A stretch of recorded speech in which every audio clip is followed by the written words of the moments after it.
శ్రీకాకుళం జిల్లా ఇచ్చాపురం నియోజకవర్గం ఎమ్మెల్యే అభ్యర్థి శ్రీమతి సిరియా విజయ, ఎంపీ అభ్యర్థి తిలక్ గారు, ముఖ్య నేతలు, కార్యకర్తలు వెంటరాగా శ్రీ శ్వేతవతి అమ్మవారిని దర్శించుకొని పార్టీ ప్రచార రథానికి గాను పూజలు చేసి ప్రచారాన్ని ప్రారంభించారు. అనంతరం రోటరీ క్లబ్లోని జరిగిన పత్రికా సమావేశంలోని వీర్య సాయిరాజ్, వీర్య విజయ, తిలక్ గారు తదితరులు ప్రసంగించారు. అనంతరం ఇంటింటి ప్రచారాన్ని ప్రారంభించారు.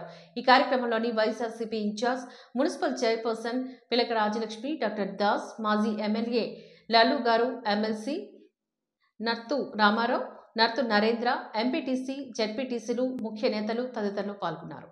అభివృద్ధిని తీసుకుంటే పూర్తి స్థాయిలో అందించినటువంటి సంక్షేమ పథకాలు అభివృద్ధి పూర్తిగా ఎక్కడికక్కడ సచివాలయాల్లో అన్ని బోర్డుల రూపంలో కూడా ఎవరికి ఎక్కడ ఏ సంక్షేమ పథకం ద్వారా ఏ అభివృద్ధి కార్యక్రమం ద్వారా ఎంత నిధులు కేటాయించాం, ఎంత అభివృద్ధి జరిగింది, ఎంత సంక్షేమం వెళ్ళింది అన్న విషయాన్ని తెలియజేస్తూ అందులో భాగంగానే ఇచ్చాపురం నియోజకవర్గంలో గడిచినటువంటి 5 సంవత్సరాల్లో ఎప్పుడూ కనీ విని ఎరగని రీతిలో ఇచ్చాపురం నియోజకవర్గ చరిత్రలోనే లేని విధంగా 2600 కోట్ల రూపాయలు, అక్షరాల 2600 కోట్ల రూపాయల్ని ఇవాళ ఇచ్చాపురం నియోజకవర్గాన్ని సంక్షేమ రూపంలో అభివృద్ధి రూపంలో తీసుకొచ్చి మేము అందరికీ కూడా ఇవ్వడం జరిగింది. దీన్ని మేము నోటి మాటలతో చెప్పేది కాదు.